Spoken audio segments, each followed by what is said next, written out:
Martins na tela do povo. Essa semana ainda estamos tentando entender esse caso chocante do pequeno Jorge, de 2 anos e 8 meses, mas preste atenção, os dados são assustadores. Milena, por dia, no levantamento que foi feito, cerca de 2 crianças sofrem algum tipo de violência sexual no Espírito Santo, Milena? Isso mesmo, que dado, hein? Os números são preocupantes e foram abordados depois desse caso do pequeno Jorge, em que esse menino aí foi parar no hospital e depois a polícia acabou verificando que ele tinha sido vítima de abuso sexual. Nós levantamos dados da Secretaria Estadual de Segurança Pública que revelam um cenário assustador. Cerca de 2 crianças estupradas, abusadas por dia aqui no estado do Espírito Santo. Isso baseado em números que dizem o seguinte, que foram 281 ocorrências de abuso sexual, de estupro de vulnerável, registradas aqui no estado entre os meses de janeiro a maio deste ano. Então, esses números podem ser ainda maiores, porque nós já estamos no mês de julho. E do ano passado não foi diferente, o cenário também foi assustador. Mais de 600 crianças vítimas de estupro de vulnerável ocorrências registradas aqui no estado do Espírito Santo, de acordo com a Secretaria Estadual de Segurança Pública.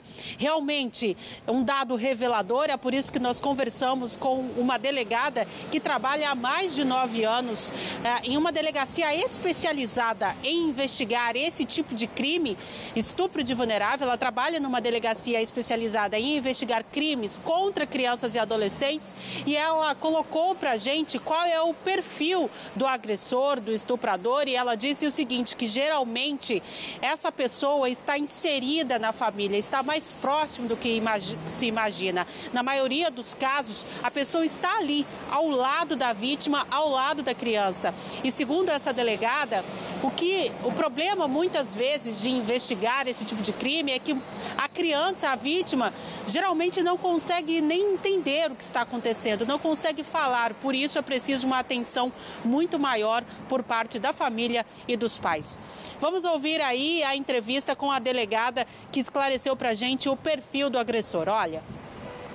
Qualquer criança ou adolescente, né, que receba um ato sexual ou uma conjunção carnal. Então, o que seria conjunção carnal, né? Aquele ato de introdução, né, pênis, vagina, ou qualquer ato que seja além desse, um beijo, né, passar a mão, uma carícia, né, nos órgãos genitais, qualquer ato sexual, independente de ser uma conjunção carnal, abaixo dos 14 anos vai considerar estupro de vulnerável, mesmo que, né, o adolescente ele tenha consentido com o ato, porque hoje em dia a gente tem uma sexualidade precoce.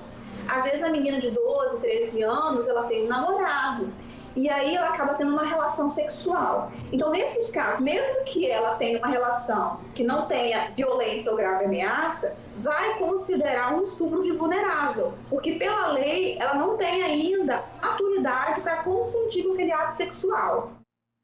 A pena é de 8 a 15 anos. E se tiver um convívio, sendo pai, mãe, parente, alguém que trabalha na família, tem um vínculo afetivo, soma-se mais a metade. Olha só, nós vamos repercutir esse laço de afetividade e esse número absurdo. Num determinado período no estado, 2 crianças são estupradas por dia no Espírito Santo. A Milena da Silva Martins vai trazer em detalhes. Nós mostramos aqui ontem no programa uma perseguição que terminou, gente, com a morte de uma mulher e 2 crianças feridas. Ela salvou a vida dessas crianças. O veículo que capotou tinha sido roubado de um motorista de aplicativo e os bandidos canalhas estavam em fuga.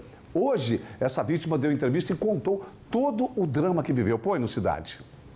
O carro, que para esse motorista de aplicativo era um instrumento de trabalho e representava o sustento da família, foi o mesmo que cruzou o caminho da diarista Alcinólia Meireles dos Santos, de 38 anos.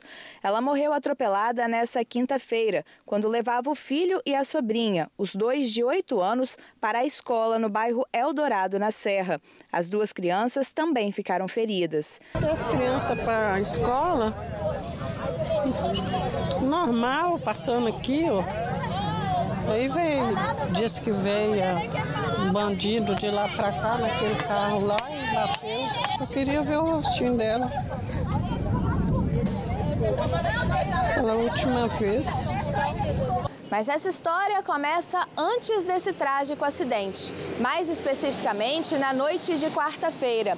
O motorista de aplicativo, que por medo prefere não mostrar o rosto, aceitou uma corrida que saía de Serra Dourada 2 com destino ao terminal de Jacaraípe. A corrida foi solicitada para uma mulher, mas na hora do embarque apareceram 4 homens. 3 sentaram no banco de trás e 1 no banco do carona. Cerca de 5 minutos depois, já na rodovia Aldifas Barcelos, eles anunciaram o assalto.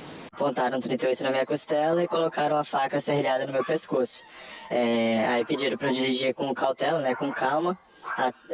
Isso foi até, passei pelo terminal de Jacaraípe e fui até o Boulevard Lagoa. Quando eu cheguei no Boulevard Lagoa, eles me deixaram, falaram para deitar, né, no chão, no terreno vazio, e me deixaram lá. Em seguida, os criminosos fugiram sentido Laranjeiras. A vítima contou que o carro foi usado pelos suspeitos para cometer assaltos na Serra. No dia seguinte começaram a fazer vários assaltos, em Barcelona, Serra Dourada, região, né? Eu até conheci uma das vítimas, né, que teve os pertences roubados dos Correios, né? E depois no boletim de ocorrência mesmo mostra lá que identificaram os pertences da senhora lá. Para o motorista de aplicativo que até então nunca tinha passado por uma situação parecida, fica o sentimento de medo. Agora, né, eu me sinto muito traumatizado, eu tenho medo até de sair na rua. Gente, vão tentar achar perigo, não. A culpa disso foi do vagabundo que roubou esse carro. E eu falei ontem que ele não ia responder por homicídio doloso, sabe por quê? O suspeito, o canalha de 22 anos, foi autuado em flagrante pelos crimes de roubo, desobediência, homicídio culposo, não teve intenção, e lesão corporal na direção de veículo automotor e corrupção de menor. Tinha uma sementinha do mal com ele. Ele foi encaminhado ao centro de triagem de Viana. O neném, o adolescente de 17 anos, responderá por ato infracional semelhante ao crime de roubo. Sobre a mulher que morreu atropelada pelos criminosos covardes, o corpo dela foi enterrado hoje. Gente, vamos lá? Moradores de Barra Mares, em Vila Velha, ficaram assustados, apavorados na madrugada de hoje com um tiroteio dos infernos. 2 camaradas acabaram trancados, detidos. Põe no Cidade. Foi com esse som que moradores de Barra Mares foram acordados nesta madrugada. Segundo eles, foram mais de 2 minutos de disparos. Os policiais informaram que estavam fazendo um patrulhamento de rotina nesta madrugada aqui pelo bairro. Quando passaram por essa avenida, viram 2 rapazes em uma esquina que estavam armados. Quando os militares se aproximaram, os 2 começaram a correr. Segundo a polícia, os 2 suspeitos fugiram para essa região de mata, conhecida como Pinicão de Barra Mares. Quando os militares desciam da viatura, os criminosos começaram a atirar. Os policiais também atiraram, mas ninguém ficou ferido. Então, os 2 suspeitos começaram a correr para fugir. Mas quando chegou em uma rua próximo daqui, uma outra equipe da polícia, que também fazia o patrulhamento naquele momento, viu eles correndo e conseguiu prender os 2 homens. Essas armas e munições foram encontradas com os suspeitos. Os 2 foram encaminhados para a delegacia. Moradores que preferiram não gravar entrevista contaram que desde a noite desta quinta-feira estão escutando um barulho de tiro e que, inclusive, nesta manhã escutaram mais disparos. Nessa manhã, enquanto nossa equipe estava no local, várias viaturas da polícia faziam patrulhamento na região. Viu aí, meu tio, minha tia? Quando tem polícia na área, vagabundo não tem vida mole. A polícia informou que os 2 suspeitos, de 24 e 26 anos, foram autuados em flagrante por porte ilegal de arma de fogo.